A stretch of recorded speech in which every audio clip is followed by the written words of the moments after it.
നമസ്കാരം, എൻ്റെ പേര് നീരജ്. നമ്മൾ ഇന്ന് സംസാരിക്കാനായിട്ട് പോകുന്നത് വളരെ രസകരവും ഏറെ ചിന്തിക്കേണ്ടതുമായിട്ടുള്ള ഒരു വിഷയത്തെ പറ്റിയിട്ടാണ്. ഇപ്പോൾ ഈയിടെയായിട്ട് നമ്മൾ ഏറെ കേട്ടുകൊണ്ടിരിക്കുന്ന രണ്ട് കാര്യങ്ങളാണ് റോബോട്ടിക്സ് മേഖലയിൽ നടക്കുന്ന ഡെവലപ്മെൻറ്റുകളും അതേപോലെ തന്നെ AI മേഖലയിൽ നടക്കുന്ന ഡെവലപ്മെൻറ്റുകളും. പക്ഷേ ഇന്ന് നമ്മൾ സംസാരിക്കാനായിട്ട് പോകുന്നത് റോബോട്ടുകളെ ഹ്യൂമനോയിഡ് റോബോട്ടുകളോ അല്ലെങ്കിൽ ബാക്കിയുള്ള റോബോട്ടുകളെ മാത്രമല്ല, നേരെ മറിച്ച് സൈബോർഗ് എന്ന് പറയുന്ന ഒരു കോൺസെപ്റ്റിനെ പറ്റിയിട്ടാണ്.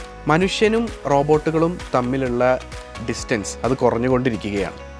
ഇപ്പോൾ 2025 നടന്ന വേൾഡ് റോബോട്ടിക് കോൺഫറൻസിൽ കൈവ ടെക്നോളജീസ് എന്ന് പറഞ്ഞൊരു കമ്പനി അവരുടെ 2026 അവരിറക്കാനായിട്ട് പോകുന്ന ഒരു പ്രൊഡക്റ്റിനെ പറ്റിയിട്ട് സംസാരിക്കുകയുണ്ടായി. ബേസിക്കലി ആ പ്രൊഡക്റ്റ് ഒരു ഹ്യൂമനോയിഡ് റോബോട്ടാണ്. പക്ഷേ ആ ഹ്യൂമനോയിഡ് റോബോട്ടിൻ്റെ കേപ്പബിലിറ്റി എന്ന് പറയുന്നത് അതിന് ഒരു ആർട്ടിഫിഷ്യൽ വോമ്പുണ്ട്, അതായത് ഒരു ഗർഭപാത്രമുണ്ട്. സോ ഈ റോബോട്ടുകൾക്ക് മനുഷ്യന് ജീവൻ നൽകാനായിട്ട് സാധിക്കും എന്നാണ് പറയപ്പെടുന്നത്. ഒരു ആർട്ടിഫിഷ്യൽ വോം ടെക്നോളജി ഉപയോഗിച്ചിട്ട് ഒരു റിയൽ ഹ്യൂമണിനെ ഒരു കുട്ടിയെ ഇത് ആർട്ടിഫിഷ്യൽ വോമ്പിനകത്ത് ഗർഭധാരണം നടത്തി അതിനെ ഒരു ആക്ച്വൽ കുട്ടിയായിട്ട് തന്നെ പുറത്തോട്ട് വിടാൻ സാധിക്കും എന്നാണ് ഈ കമ്പനി അവകാശപ്പെടുന്നത്. സോ അങ്ങനെ വളരെയധികം ചർച്ചകൾ ഈ മേഖലയിൽ വന്നുകൊണ്ടിരിക്കുകയാണ്. ഇതിൻ്റെ കുറേ എത്തിക്കൽ കാര്യങ്ങളും ഇതുമൂലമുണ്ടാകുന്ന മാനുഷിക മൂല്യങ്ങളെ പറ്റിയിട്ടും ഉള്ള കുറേ അധികം ചർച്ചകൾക്ക് ഇത് വഴിവെച്ചിട്ടുണ്ട്. സോ വാട്ടെവർ, നമ്മുടെ ഇപ്പോഴത്തെ ടെക്നോളജി, ഇപ്പം നടന്നുകൊണ്ടിരിക്കുന്ന ടെക്നോളജി അത്രയും തന്നെ വികസിച്ച് കഴിഞ്ഞു. സൈബോർഗുകൾ എന്ന് പറയുന്നത് ബേസിക്കലി നമ്മൾ പണ്ട് സൈഫൈ മൂവിയിലൊക്കെ കണ്ടിട്ടുള്ള പോലെ, നമ്മുടെ ടെർമിനേറ്റർ മൂവിയിലൊക്കെ കണ്ടിട്ടുള്ള പോലെ മനുഷ്യനേക്കാൾ കൂടുതൽ കേപ്പബിലിറ്റി ഉള്ള ഹ്യൂമനോയിഡ് റോബോട്ടുകളെയും കാര്യങ്ങളെയൊക്കെ കണ്ടിട്ടുണ്ട്. പക്ഷേ ഇത് കുറച്ചും കൂടെ ഹ്യൂമൻ ആൻഡ് മെഷീൻ രണ്ടും കൂടെ കമ്പൈൻ ചെയ്തിട്ടുള്ള ഒരു രൂപങ്ങളെയാണ് നമ്മൾ സൈബർട്ടോണിക് ടെക്നോളജി അല്ലെങ്കിൽ ഉപയോഗിച്ചിട്ടുള്ള സൈബോർഗുകൾ എന്നൊക്കെ വിശേഷിപ്പിക്കാറുള്ളത്. ആക്ച്വലി ഇത് വെച്ചിട്ട് കുറേ അധികം ആപ്ലിക്കേഷൻസും നിലവിൽ അതിൻ്റെ റിസർച്ചുകളും കുറേ അധികം പ്രൊഡക്റ്റുകളും കുറേ അധികം കമ്പനികളും ഇതിനകത്ത് വർക്ക് ചെയ്തുകൊണ്ടിരിക്കുന്നുണ്ട്. ഇതെങ്ങോട്ടാണ് വഴിവെക്കുന്നത്? അതായത് ഹ്യൂമണും മെഷീനും തമ്മിലുള്ള ഈ കമ്മ്യൂണിക്കേഷൻ പോസിബിൾ ആക്കുന്നതും ഈ ഒരു ഇൻ്റർഫേസ് പോസിബിൾ ആക്കുന്നതും ഇതുപോലെയുള്ള റോബോട്ടുകളെ വികസിപ്പിക്കുന്നതും എങ്ങോട്ടാണ് വഴിവെക്കുന്നത്? ഇത് ഭാവിയിൽ എന്തായിരിക്കും റോബോട്ടുകളും മനുഷ്യനും തമ്മിലുള്ള ആ ഒരു ബന്ധം എന്തായിരിക്കും എന്നുള്ളതൊക്കെ നമുക്ക് ഈ വീഡിയോയിൽ ചെറുതായിട്ടൊന്ന് ചർച്ച ചെയ്യാം. സോ ആദ്യം തന്നെ എങ്ങനെയാണ് ഇത് മനുഷ്യന് ഉപയോഗപ്രദമാവാൻ പോകുന്നത്, എങ്ങനെയൊക്കെയാണ് ഇത് മനുഷ്യനെ ഹെൽപ്പ് ചെയ്യാൻ പോകുന്നത് എന്നുള്ളത് നോക്കാം. ഒന്നാമത്തെ കാര്യം, ഇത് ബേസിക്കലി ഹ്യൂമൻ്റെ ഫിസിക്കൽ ക്യാപ്പബിലിറ്റീസിനെ ഭീകരമായിട്ട് കൂട്ടും. അതായത് ചിന്തിക്കാൻ ശേഷിയുള്ളൊരു മനുഷ്യന് അവന് നടക്കാൻ കഴിവില്ലെങ്കിൽ അല്ലെങ്കിൽ അവന് ഭീകരമായിട്ടുള്ള അംഗപരിമിതികളുണ്ടെങ്കിൽ അത് ഇങ്ങനത്തെ ടെക്നോളജി ഉപയോഗിച്ചിട്ട് നമുക്ക് മാറ്റാനായിട്ട് സാധിക്കും. പ്രോസ്തെറ്റിക് ലെഗുകൾ ഇപ്പോൾ അവൈലബിൾ ആണ്, പ്രോസ്തെറ്റിക് ആമുകൾ ഇപ്പോൾ അവൈലബിൾ ആണ്. ഇതിനെ കുറച്ചും കൂടെ നമ്മൾ എന്ത് ചെയ്യും, നമ്മൾ കുറച്ച് നമ്മുടെ ബ്രെയിൻ ഉപയോഗിച്ചിട്ട് കൺട്രോൾ ചെയ്യാൻ പറ്റുന്ന രീതിയിലോട്ട് ഇതിനെ മാറ്റും. ഇപ്പോഴും അങ്ങനത്തെ കുറേ പ്രൊഡക്ട്സുകളും കുറേ കമ്പനീസും അതിനകത്ത് പ്രൊഡക്റ്റുകൾ ഇറക്കുന്നുണ്ട്, കുറേ ആൾക്കാർ അത് യൂസ് ചെയ്യുന്നുണ്ട്.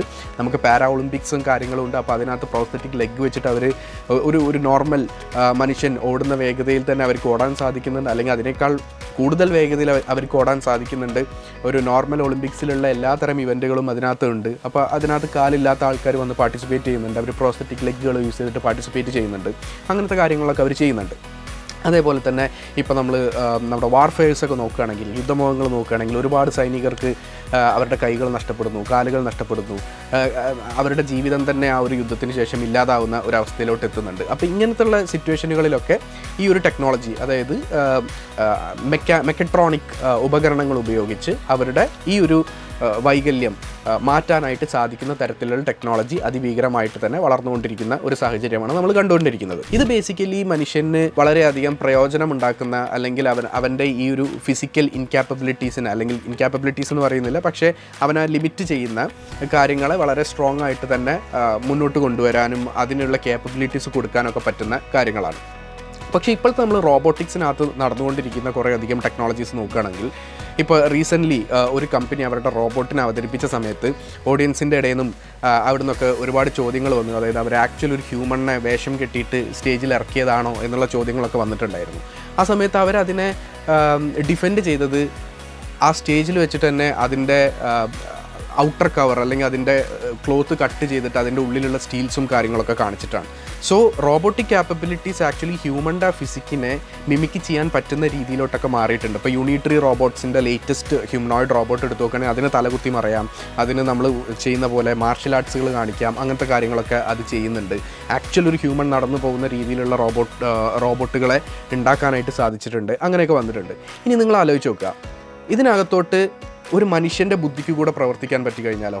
ഇപ്പോൾ ഈ റോബോട്ടുകൾ ആക്ച്വലി മനുഷ്യൻ കൺട്രോൾ ചെയ്തിട്ട് നടക്കുന്ന കാര്യങ്ങളാണ് അല്ലേ? അതായത് നമ്മളാണ് ഇതിനെ കൺട്രോൾ ചെയ്യുന്നത്. ഇത്ര നമുക്ക് റിമോട്ട്ലി കൺട്രോൾ ചെയ്യാം, അല്ലെങ്കിൽ റോബോട്ട് ഓട്ടോണമസ് ആയിട്ട് എന്താ പറയുക അത് പ്രവർത്തിക്കുന്നു, അല്ലെങ്കിൽ ഒരു പ്രത്യേക പ്രവർത്തനം ചെയ്യാനായിട്ടായിരിക്കും ഈ റോബോട്ടുകളെ നമ്മൾ ഉപയോഗിക്കുന്നത്. ഇപ്പോൾ ഫോർ എക്സാമ്പിൾ ഒരു റോബോട്ടിൻ്റെ ഉപയോഗം എന്ന് പറയുന്നത് അത് ചിലപ്പോൾ കുക്കിംഗ് റോബോട്ടായിരിക്കാം, അല്ലെങ്കിൽ ഒരു കോഫി മേക്കിംഗ് റോബോട്ടായിരിക്കാം. അപ്പോൾ ആൾക്കാർ വന്ന് ഓർഡർ കൊടുക്കുന്നു, ഈ റോബോട്ട് പോയിട്ട് വേണ്ട ഭക്ഷണം പാകം ചെയ്യുന്നു. അല്ലെങ്കിൽ ഒരു പിക്ക് ആൻഡ് പ്ലേസ് റോബോട്ടായിരിക്കാം. ഇപ്പോൾ ഏതെങ്കിലും ഒരു സ്റ്റോറിൽ എന്തെങ്കിലും ഒരു സാധനം എടുത്തിട്ട് വേറൊരു സ്ഥലത്തോട്ട് വെക്കുന്ന റോബോട്ടുകളായിരിക്കാം ഇത്. അപ്പോൾ ഇതൊക്കെ ഒരു പ്രോഗ്രാമബിൾ റോബോട്ടാണ് അല്ലേ? അതായത് ഒരു മനുഷ്യൻ ഇരുന്ന് പ്രോഗ്രാം ചെയ്ത് അതിൻ്റെ സ്ട്രക്ചറെല്ലാം ഉണ്ടാക്കി, അതിൻ്റെ മെക്കാനിക്കൽ സ്ട്രക്ചറെല്ലാം ഉണ്ടാക്കി, ഒരു റോബോട്ടിക് എഞ്ചിനീയർ ഇരുന്ന് അതിനെ പ്രോഗ്രാം ചെയ്ത് അതിനെന്താണോ ചെയ്യേണ്ടത് എന്നുള്ള കാര്യങ്ങൾ അതിന് മനസ്സിലാക്കി കൊടുത്തിട്ടാണ് ഈ റോബോട്ടുകൾ പ്രവർത്തിക്കുന്നത്. അതിനകത്ത് കുറേ സെൻസറുകൾ ഉണ്ടാവും, അതിന് ചുറ്റുമുള്ള കാര്യങ്ങൾ കാണാൻ വേണ്ടിയിട്ട് ഒരു ക്യാമറ ഉണ്ടാവാം, മൾട്ടിപ്പിൾ ക്യാമറാസ് ഉണ്ടാവാം, ചിലപ്പോൾ അതിനകത്ത് ലിഡാർ സെൻസറുകൾ ഉണ്ടാവാം. അങ്ങനെ ഒരുപാട് സെൻസറുകളുടെ സഹായത്തോടു കൂടെ അത് ചുറ്റിനുമുള്ള കാര്യങ്ങളെ വീക്ഷിച്ച് ആണിത് ചെയ്യുന്നത്. ഒരു ഹ്യൂമൻ അല്ലെങ്കിൽ നമ്മൾ ചിന്തിക്കുന്ന പോലെ ഒരു ആക്ച്വൽ ഹ്യൂമൻ്റെ തലച്ചോറ് ഉപയോഗിച്ച് പ്രവർത്തിക്കാൻ പറ്റുന്ന റോബോട്ടുകൾ ഭാവിയിൽ ആക്ച്വലി ഉണ്ടാക്കാനായിട്ട് പറ്റുമോ? അങ്ങനെ അതിനുള്ള വികസനങ്ങൾ, അതിനുള്ള റിസർച്ചുകൾ, കാര്യങ്ങൾ ആക്ച്വലി ഇപ്പോൾ നടന്നുകൊണ്ടിരിക്കുന്നുണ്ട്. നിങ്ങൾക്ക് എല്ലാവർക്കും അറിയുന്ന ഒരു കമ്പനിയാണ് ന്യൂറോലിങ്ക് എന്ന് പറഞ്ഞിട്ട് എലോൺ മസ്ക് ഒക്കെ ഫണ്ട് ചെയ്തിട്ടുള്ള, അല്ലെങ്കിൽ എലോൺ മസ്കിൻ്റെ തന്നെ ഒരു കമ്പനി ആയിട്ടുള്ള ന്യൂറോലിങ്ക് എന്ന് പറയുന്ന കമ്പനീനെ പറ്റിയിട്ടൊക്കെ നിങ്ങൾക്ക് അറിയുന്നുണ്ടാവും. അവർ ബേസിക്കലി ചെയ്യുന്നത് ഈ ബ്രെയിൻ മെഷീൻ ഇൻ്റർഫേസാണ്. അതായത് നമ്മുടെ തലച്ചോറും അതേപോലെ തന്നെ ഒരു മെഷീനും തമ്മിലുള്ള ഒരു ഇൻ്റർഫേസാണ് ചെയ്യുന്നത്.